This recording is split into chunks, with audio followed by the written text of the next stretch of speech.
Hare Krishna, everyone. All glories to Srila Prabhupada and all glories to all of you. That may sound like a strange thing to say, but it's not. Because Krishnadas Kaviraj Goswami, after compiling the perfect scripture, Chaitanya Charitamrita, at the end, he offered his obeisances to his readers. And he said that you can hear this nectar that has been coming from me, even though he was very old and debilitated and couldn't see and couldn't practically stay awake. But he wrote this unbelievably powerful, perfect scripture. And he said, if I can just take the dust from your feet and put it on my head, or if I can take the water that washed your feet and put it on my head, then I take it that my service has become successful. So he was worshiping his readers.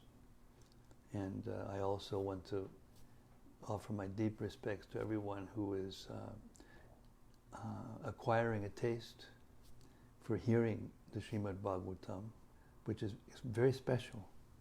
Out of all the personalities and the human beings on the earth planet right now, there's very few who have actually developed a taste for hearing the Srimad-Bhagavatam. Now, what I wanted to say was, on the day that we read Srimad-Bhagavatam 11:11:33, and I would like to ask those of you who are here to pay more attention, read it at a separate device or whatever, because we're getting comments, and some comments are passing through that I'm not aware of because I can't see the thing. And this is a comment from Teresa Jane Sorenman. She says, Jai Maharaj, Tarani Dasi can't see very well anymore, and you have given her guru. Tarani Dasi, this is a god sister of mine. She was initiated the same year I was, in 1973. She was in Los Angeles, I was in San Francisco. So this must be a friend of hers, Teresa Jane Sorenman. Jai Maharaj, Tarani Dasi can't see very well anymore, and you have given her Guru's words back to her. Yeah. Just that one comment makes whatever I've done to do this completely worth it. Life successful. So I pay my humble obeisances to Tarani Devi Dasi.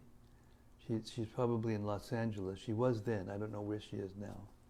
But it's my deepest satisfaction that you can hear Srila Prabhupada's words and the words of your godbrothers who have finished Srila Prabhupada's Bhagavatam for him. And we dedicate this reading today just to you, Hare Krishna. And I deeply apologize for not having caught that comment, and I ask my dear ones here to please be more attentive. It's a big service. Okay? Hare Krishna, Srimad-Bhagavatam ki jai. Tarani Devi Dasi ki jai. Gaur Premanande. Okay.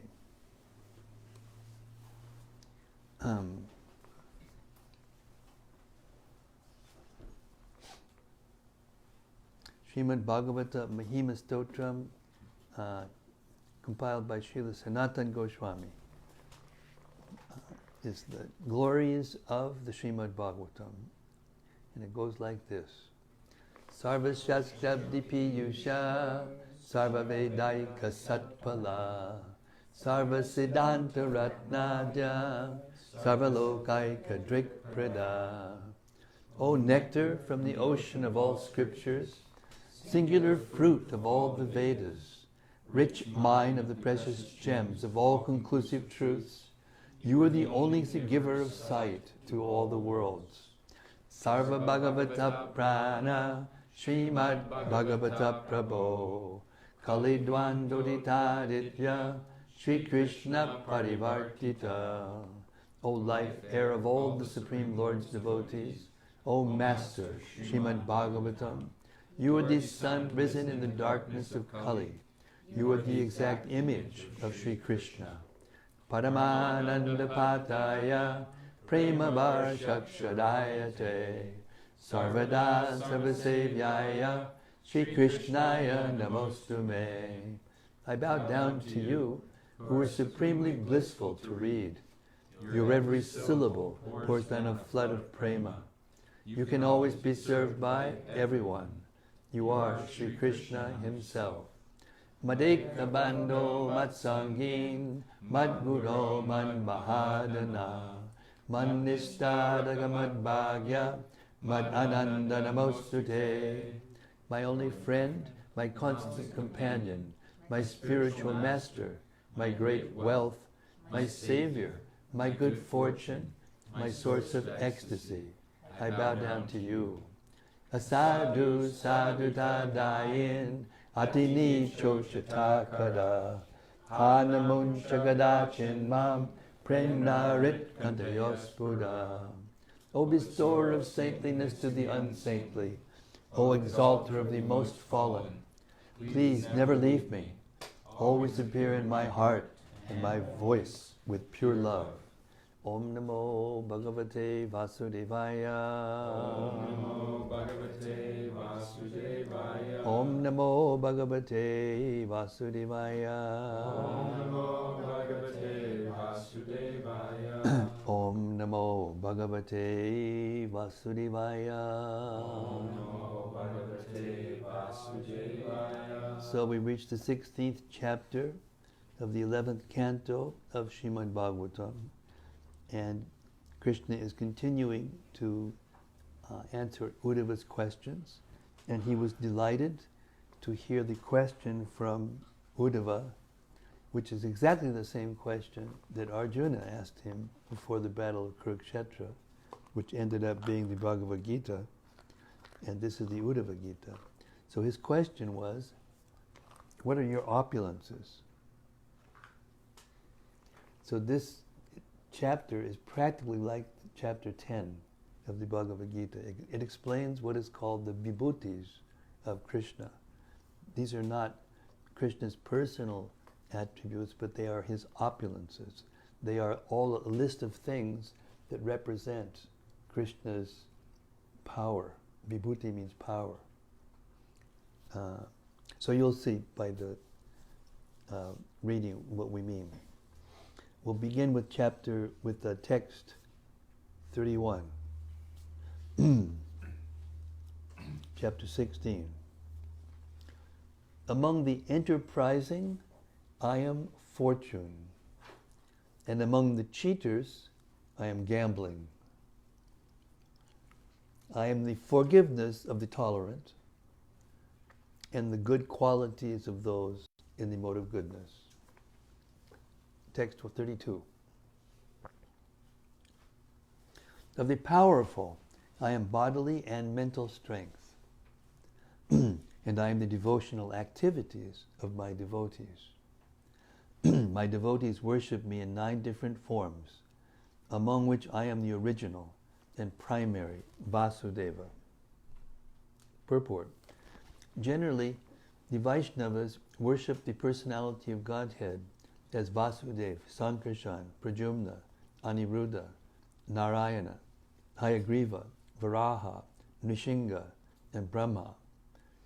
It is understood that when a suitable living entity is not available to fill the post of Brahma, the Lord himself assumes the position.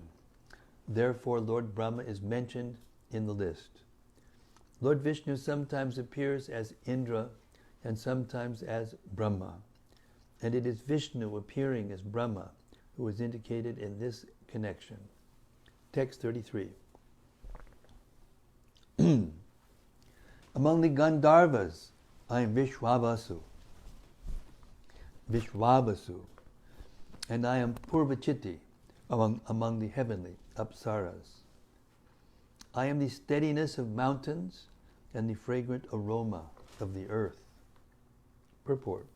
In the Bhagavad Gita 7:9, Lord Krishna says, Punyo gandak prativyam cha. I am the fragrance of the earth. The original fragrance of the earth is very pleasing and represents Lord Krishna. Although unpleasant aromas may be artificially produced, they do not represent Krishna, the Lord. Text 34. I am the sweet taste of water, and among brilliant things I am the sun. I am the effulgence of the sun, moon, and stars, and I am the transcendental sound that vibrates in the sky. Text 35.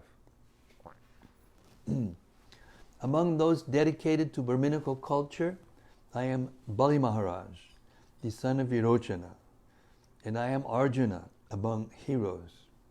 Indeed, I am the creation, maintenance, and annihilation of all living entities. There's a saying in the Western countries, God is great, but how great He is being described here.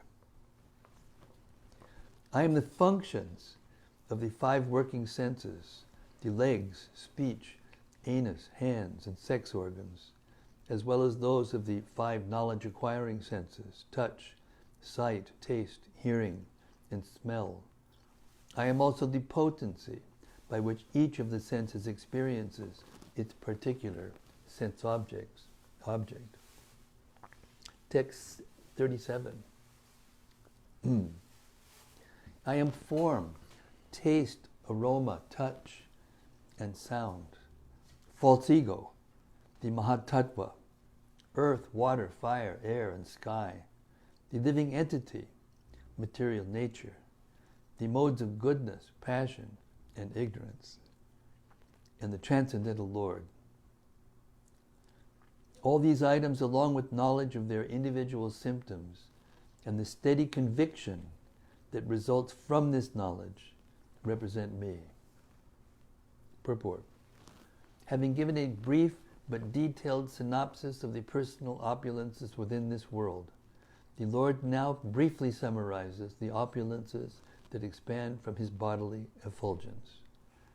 It is stated in Brahma Samhita that all of the material universes with their infinite varieties, transformations, and opulences rest on the bodily effulgence of the Lord. Srila Jiva Goswami has elaborately explained this point in his commentary on this verse. Text 38.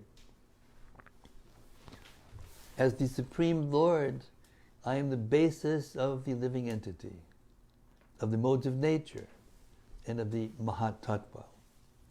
Thus I am everything, and nothing whatsoever can exist without me. Purport. Without the manifestation of the Mahatattva, or total material existence, and the Jiva, or living entity, nothing can exist within the material world. Everything we experience is a combination of the living entity and matter in its various subtle and gross categories. The Supreme Personality of Godhead is the entire basis of the existence of both the living entity and matter. Nothing can possibly exist even for a moment without the mercy of the Supreme Lord. One should not foolishly conclude that the Lord is therefore material. As has been clearly explained in this canto of the Bhagavatam, both the living entity and the Supreme Lord are completely transcendental to material nature. The living entity, however, has the propensity to dream that he is material. The living entity, however, has the propensity to dream that he is material, whereas the Lord constantly remembers the transcendental position of both himself and the conditioned, dreaming entity.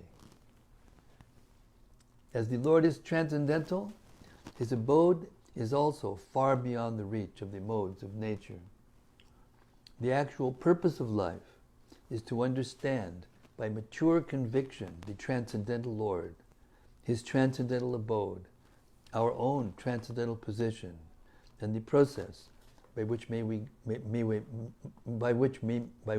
may go back home, back to Godhead. Text 39. Even though over a period of time I might count all the atoms of the universe, I could not count all of my opulences, which I manifest within innumerable universes. Purport. The Lord here explains that Uddhava should not expect a complete catalogue of the Lord's opulences, since even the Lord Himself finds no limit to such opulences. According to Srila Jiva Goswami, Kalina indicates that the Supreme Personality of Godhead is within every atom and can therefore easily calculate the total number of atoms. However, although the Lord is certainly omniscient, even He Himself cannot supply a finite number for His opulences because they are infinite. Text 40. Whatever power, beauty, fame, opulence, humility, renunciation, mental pleasure, fortune, strength, tolerance, or spiritual knowledge there may be, is simply an expansion of my opulence. Purport. Although the Lord in the previous verse, although the Lord stated in the previous verse that His opulences are innumerable, the Lord here gives a specific resume and demonstration of His opulences. 41. I have briefly described to you all my spiritual opulences, and also the extraordinary material features of my creation, which are perceived by the mind and defined in different ways according to circumstances. Purport. According to Sanskrit grammar, and as confirmed by Srila Sridhar Swami, the words eta and ete describe two distinct sets of the Lord's opulences. The Lord has described His opulent plenary expansions, such as Vasudeva, Narayana, the Supersoul, etc. And further, the Lord has described the outstanding features of the material creation, which are also included among the glories of the personality of Godhead. The plenary manifestations of the Lord, such as Vasudeva, Narayana, etc., are all eternal, unchanging, transcendental features of the Lord, and are indicated by the term eta. The extraordinary aspects of material creation, however, are circumstantial and dependent on individual perception, and they are therefore described here by the words mano bikara evaite yata bacha bidiyate. Srila Jiva Goswami explains that by consistent, logical application of synonyms, etak refers to the Lord's eternal spiritual manifestations beyond the perception of the material senses, whereas ete refers to those opulences that can be perceived by conditioned souls. He gives the example that the paraphernalia and intimate associates of a king are all considered to be part and parcel of the king and are therefore granted royal status. Similarly, the opulent features of material creation are reflected expansions of the Lord's personal opulences, and thus may be considered non-different from Him. One should not, however, wrongly assume that such insignificant material opulences occupy the same status as the Lord's plenary features, as the personality of Godhead, which are qualitatively and quantitatively equal to the Lord. Srila Vishwanath Chakravarti Thakur comments as follows on this verse. The Lord's external opulences are called mano bikara, or related to mental transformation, because ordinary people perceive extraordinary features of the material world according to their personal state of mind. Thus the word vachabhidiyate indicates that conditioned souls describe the Lord's material creation according to specific material circumstances. Because of the circumstantial relative definitions of material opulence, such opulence is never to be considered a direct plenary manifestation of the Lord's personal form. When one's state of mind is transformed into a favorable or affectionate state, one defines a manifestation of the Lord's energy as my son, my father, my husband, my uncle, the son of my brother, my friend, and so on. One forgets that every living entity is actually part and parcel of the Supreme Personality of Godhead, and that whatever opulences, talents, or outstanding features one may exhibit are actually the potencies of the Lord.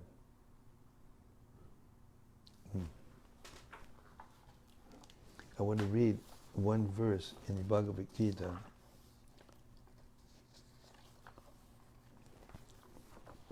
In which Krishna opens the gate to our capacity to see things related to Krishna and feel the proper sentiments. Yaj gyatva na punar moham evam yasasi pandava yena bhutan yasheshani drakshyasyat manyato mayi. Having obtained real knowledge from a self-realized soul, you will never fall again into such illusion, for by this knowledge you will see that all living beings are but part of the Supreme. In other words, that they are mine. So here it says, one forgets that every living entity is actually part and parcel of the Supreme Personality of Godhead, and that whatever opulences, talents, or outstanding features one may exhibit are actually the potencies of the Lord. This is the way we can actually feel affection for one another on a real level, a spiritual, devotional level. The world would be a much better place if we did. Similarly, when the mind is transformed into a negative or inimical state, one thinks, this person will be the ruin of me. This person must be finished by me. He is my enemy, or I am his enemy. He is a killer, or he should be killed. The negative state of mind is also expressed when one is attracted to the extraordinary material aspects of particular persons or objects, but forgets that they are manifestations of the potency of the personality of Godhead. Even the demigod Indra, who is quite obviously a manifestation of the Lord's material opulences, is misunderstood by others. For example, Indra's wife Shachi thinks that Indra is my husband, whereas Aditi thinks that he is my son. Jayanta thinks that he is my father. Brihaspati thinks that he is my disciple, whereas the demons feel that Indra is their personal enemy. Thus, different personalities define him according to their mental state. The Lord's material opulences, being relatively perceived, are therefore called mano vikara, which means that they are dependent on mental states. This relative perception is material because it does not recognize the Supreme Personality of Godhead as the actual source of the particular opulence. If one sees Lord Krishna as the source of all opulences and gives up all desires to enjoy or possess the Lord's opulences, then one can see the spiritual nature of these opulences. Can I read that again? Permission? Oh, okay. Oh, all right. If one sees Lord Krishna as the source of all opulences and gives up all desires to enjoy or possess the Lord's opulences, then one can see the spiritual nature of these opulences. At that time, even though one may continue to perceive the variety and distinctions of the material world, one will become perfect in Krishna consciousness. One should not conclude, as do the voidist philosophers, that the Lord's spiritual manifestations in the Vishnu Tattva and liberated Jiva Tattva categories, or Jiva categories, are also products of relative perception and mental states. This useless idea is contrary to the entire body of the Supreme Personality of Godhead's teachings to Sri Uddhava. According to Srila Jiva Goswami, the word Bacha also indicates the various Vedic literatures that describe the particular processes by which the Lord manifests his spiritual and material opulences. And in this context, Yata indicates the specific procedures of manifestation and creation. This is part of Sambandha Gyan, to understand how the Brahmajyoti is transformed into the material energy, and how that material energy is transformed into the three modes of material nature, and how those material modes of material nature are transformed into everything that we can see and feel and think and smell and taste and touch, and all those outside ourselves that we can be with and enjoy and run from in fear, and whatever it is we do in this material world. Sambandha Gyan, the pillar of spiritual understanding. Text 42. Therefore, control your speaking, subdue the mind, conquer the life air, regulate the senses, and through purified intelligence, bring your rational faculties under control. In this way, you will never again fall onto the path of material existence. Purport. One should see all things as expansions of the Supreme Lord's potency, and thus with speech, mind, and senses, one should offer respect to all things without minimizing any living entity or material object. Since everything belongs to the Lord, everything intimately should be engaged in the Lord's service, ultimately should be engaged.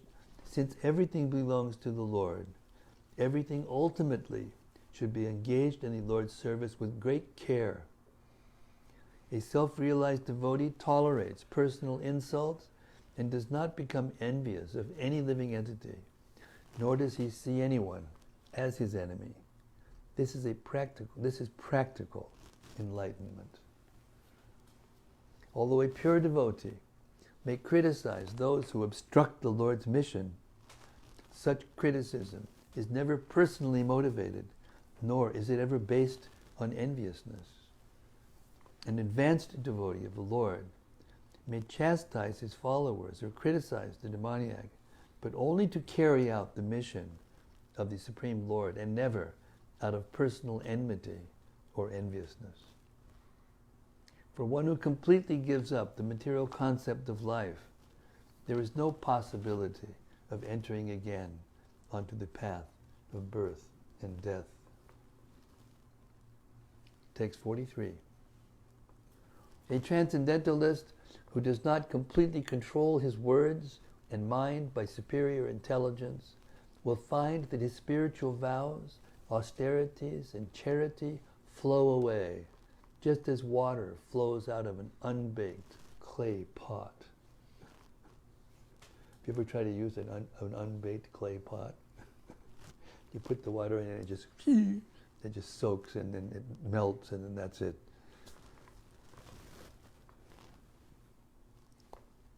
Mother Sachi taught Lord Chaitanya when he was very young the difference between Mayavad philosophy and Vaishnava philosophy by this analogy. The Lord got up on some pots, and they had been used, so they were not clean. So he got up there and he was just playing, and Mother Sachi came out and says, "What are you doing?" She said, "I'm just playing." He said, this is a filthy place. These are pots. These are used pots. He says, well, pot is a pot. I don't remember the exact word, but that's what he said. And then he said, the pot will go back into the clay is the pot. It's all one, right? Same energy, right? And then she said, no, if you make the pot into and bake it, then you can put water in it and carry it somewhere, practical. And if you put the water just on a lump of earth, it will just, you lose it. And Lord Chaitanya said, oh, why didn't you teach me this, Ma? Purport. When a clay pot when a clay pot is properly baked, it holds any liquid substance without leakage. If a clay pot is not properly baked, is not properly baked, however, water or any other liquid within it will seep out and be lost.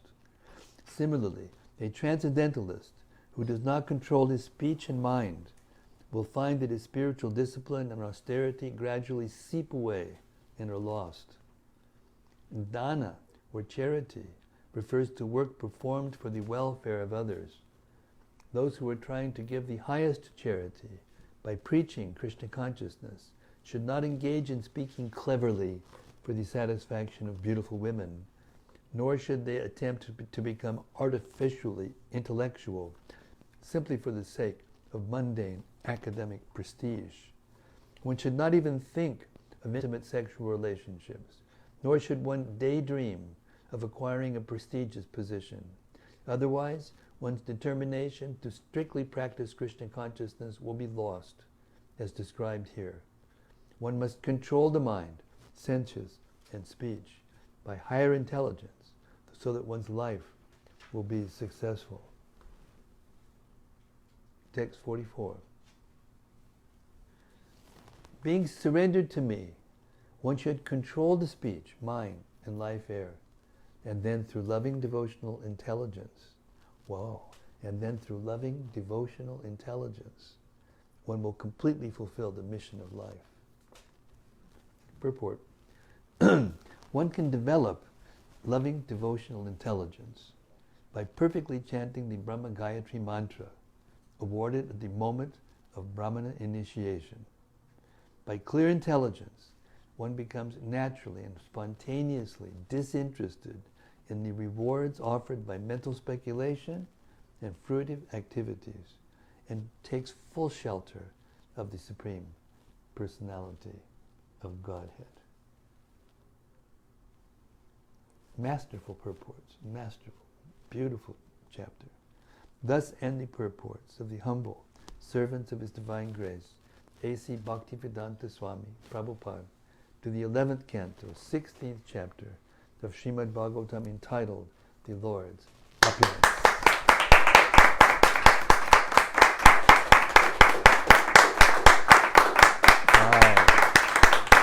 Vibhutis of the Lord ki jai, Uddhava ki jai, Sri Krishna ki jai. Okay, another act of the grand drama of the history of the universe has gone, and there's an encore. Chapter 17. Lord Krishna's description of the Varnashram system. Previously, the Supreme Lord Sri Krishna had assumed the form of Hamsa and glorified the duties of the brahmachari and grihastha orders. In this present chapter, Lord Krishna further describes these matters to Uddhava. After Uddhava inquires from Sri Krishna about the duties of the social and religious orders of the Varnashram society, the Lord replies that in the first age, Satya Yuga, there was only one social order, called Hamsa. In that age, men were automatically dedicated to pure devotional service from their very birth, and since everyone was perfect in all respects, the age was called Krita Yuga. The Vedas were then manifest in the form of the sacred syllable Om, and the Supreme Lord was perceived within the mind in the form of four-legged bull, the four-legged bull of religion.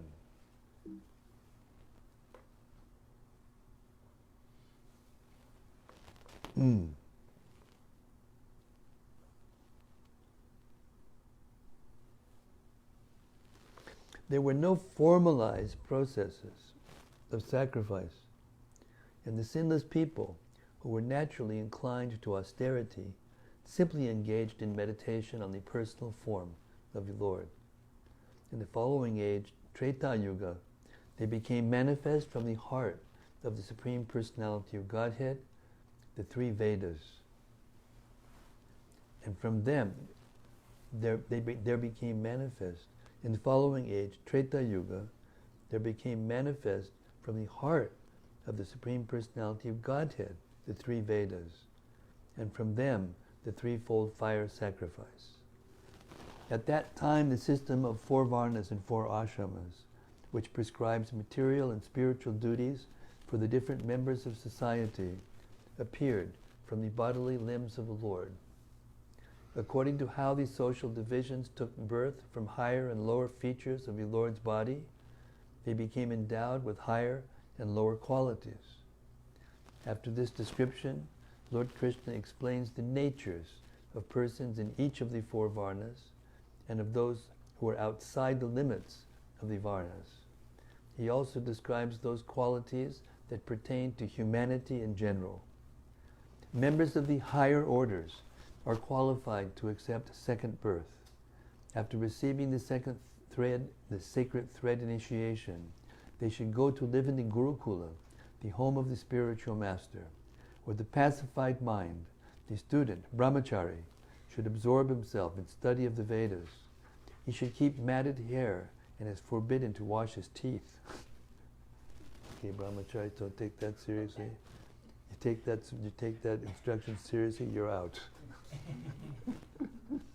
Go back to the Satya Yuga.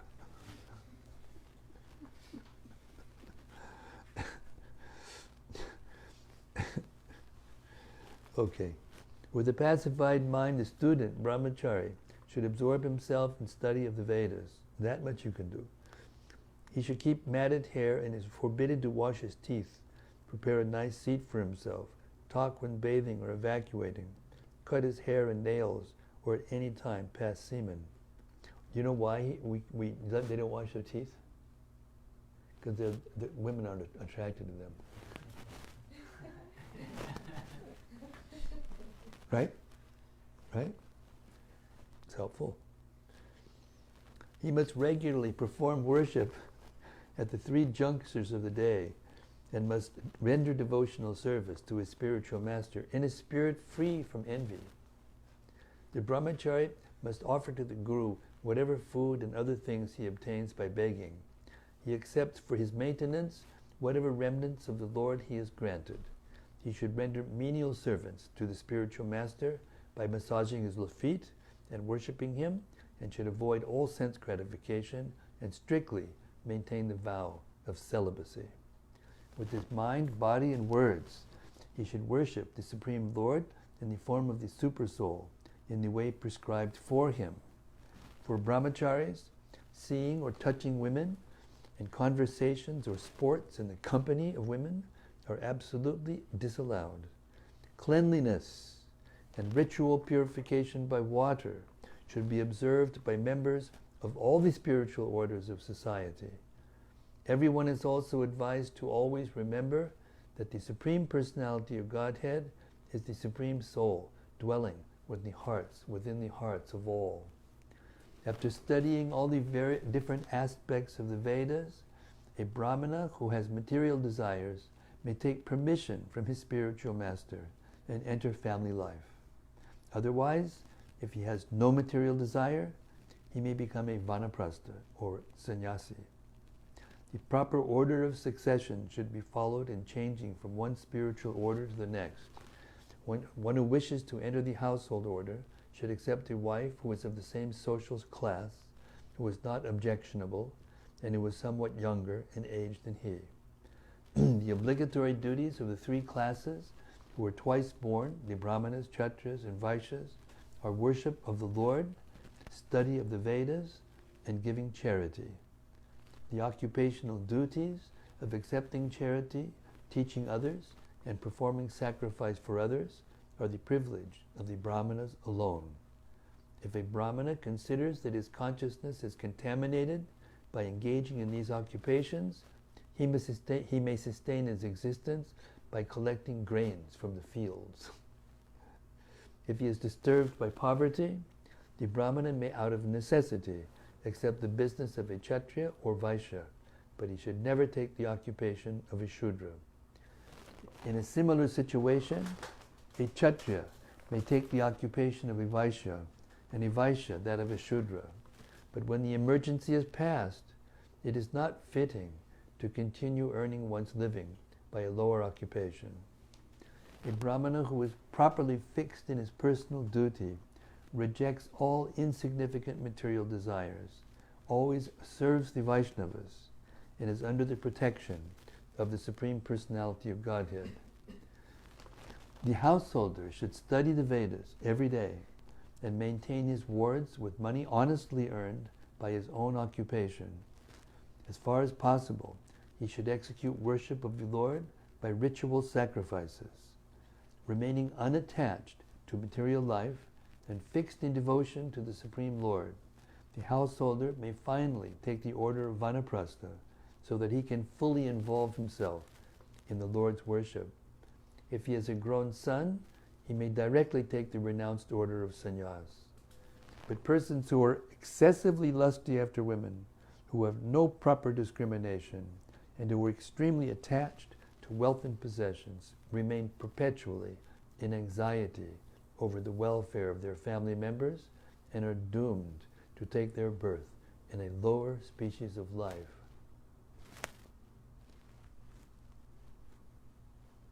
Text 1 and 2. That's just a summary. Now we'll go to the details.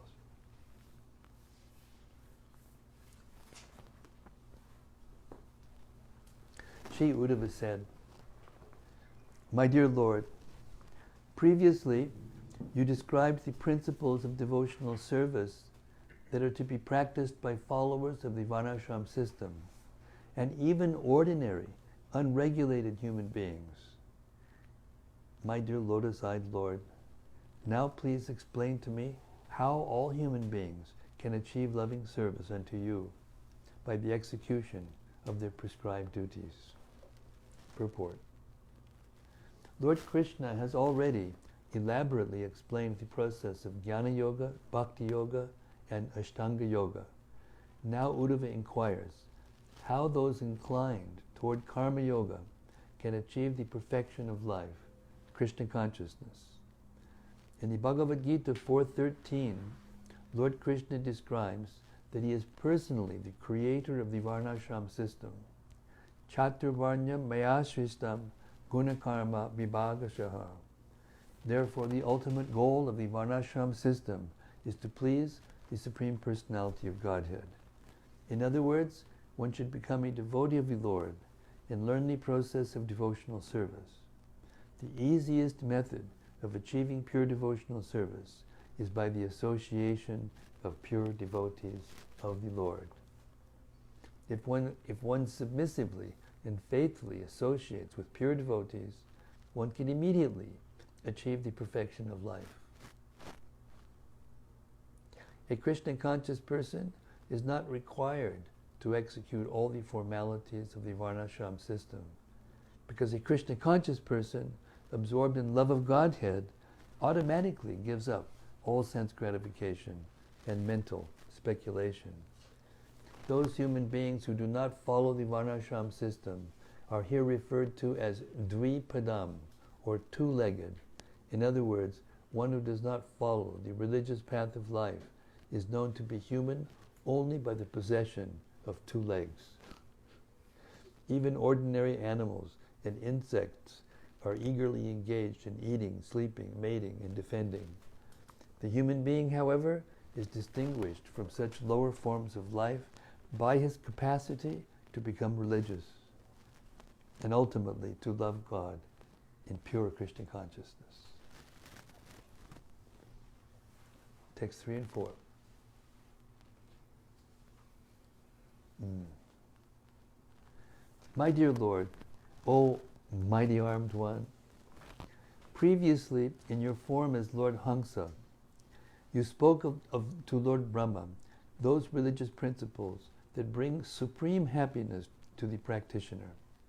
My dear Madhava, now much time has passed, and that which you previously instructed will soon practically cease to exist, O subduer of the enemy. Text 5 and 6. My dear Lord Achyuta, there is no speaker, creator, and protector of supreme religious principles other than your Lordship, either on the earth or even in the assembly of Lord Brahma, where the personified Vedas reside. Thus, my dear Lord Madhusudana, when you, who are the very creator, protector, and speaker of spiritual knowledge, abandon the earth, who will again speak this lost knowledge? Text 7. Therefore, my Lord, since you are the knower of all religious principles, please describe to me the human beings who may execute the path of loving service to you, and how such service is to be rendered. And we'll continue tomorrow with that topic. Hare Krishna. Okay, we've come to our... How are you doing? What's your name? Sean. Sean. We met before. Yes. Yes. 3 months or so. Yeah, that's right. Do you have anything that stood out from your reading that you'd like to reflect upon, or just more discuss further or inquire about? Not really. Not off the top of my head. Okay, satisfied. Satisfied soul. Okay. The ball is in your court, ladies and gentlemen.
one stopped at the beginning of reflections. In the beginning of reflection? Yeah.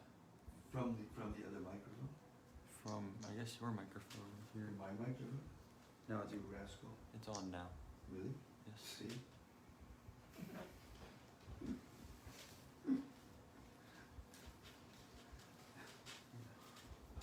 I also like that part about how if one doesn't control their speech or mind, then one's spiritual disciplines and austerities just seeps away like the Yes. water in an unbaked pot. Yes, like the water in an unbaked pot. I think that's the first verse in Nectar of Instruction, Vacho, Egum, Manasa. So Yes. the first two is Yes. speech and the mind. Yes. First things that have to be done. You can't go a step forward before you do that. It's a fact. And doing your duties properly according to the way they should be done for the pleasure of Krishna and Krishna's representatives and the Vaishnavas and people in general also, that's the pathway.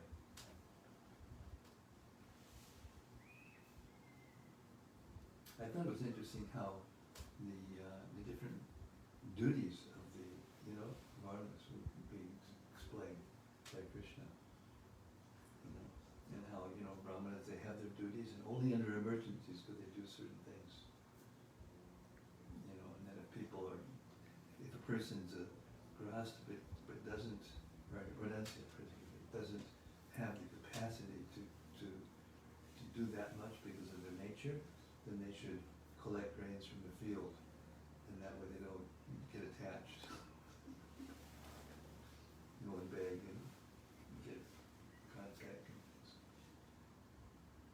So much nice detail. So much nice detail. How to think and feel and will and act on the spiritual platform.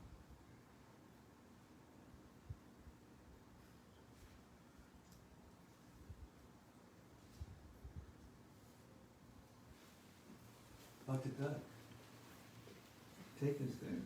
I just had a very quick reflection, Maharaj. As we were talking, we heard about how we should engage the speech, the mind, and the senses, all in the service of Krishna. And a little earlier, I believe it was talking about how it was describing the different senses and how Krishna is actually the perceiving power of the senses. So it's without him, we're not able to even engage the senses at all, regardless. So I mean, it just even on a deeper level, I can actually see how they're meant to be used for his. That's it. That's it. Therefore, in the end of the Gita, what does it say? This goes to your point also. Always think of Krishna. Because if you always think of Krishna, all those things come together.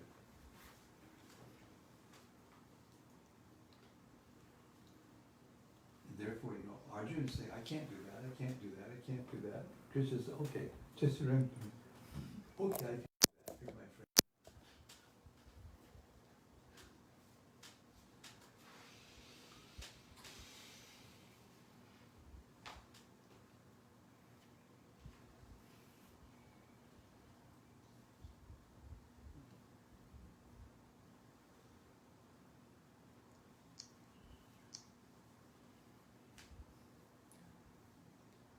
Maharaj, does that understanding relate to that verse talking about devotional intelligence as well? It was saying, being What did it say surrendered about devotional intelligence? Well, it said being surrendered unto me was the initial thing that it said. Do you have it there, Nitya? Can you read it to us? You have it I right have to here. find this. I have it right here. Uh-huh. It says, being surrendered to me, one should control the speech, mind, and life air, and then through loving devotional intelligence, one will completely fulfill the mission of life. I thought that, I honed in on that also. Loving devotional intelligence.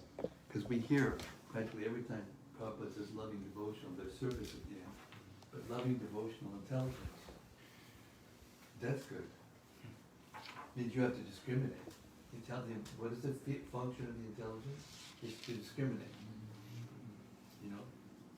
The mind is just accepting and rejecting. It doesn't discriminate. It just accepts and rejects. One thing, it'll accept one thing, the next minute it'll reject the same thing.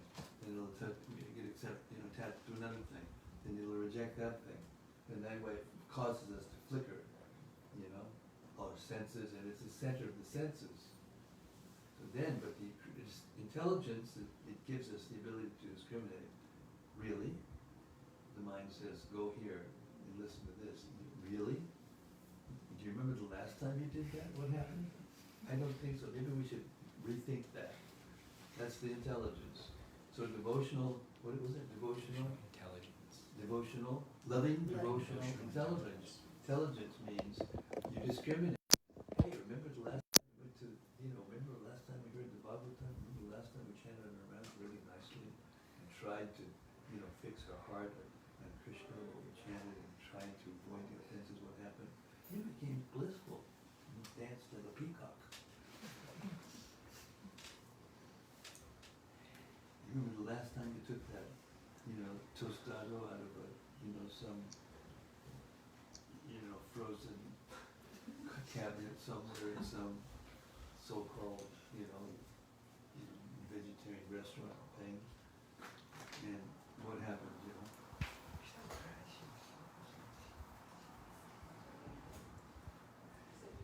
It's loving, devotional, intelligence. We had a flat tire last night on my way here. Oh, thanks, thanks.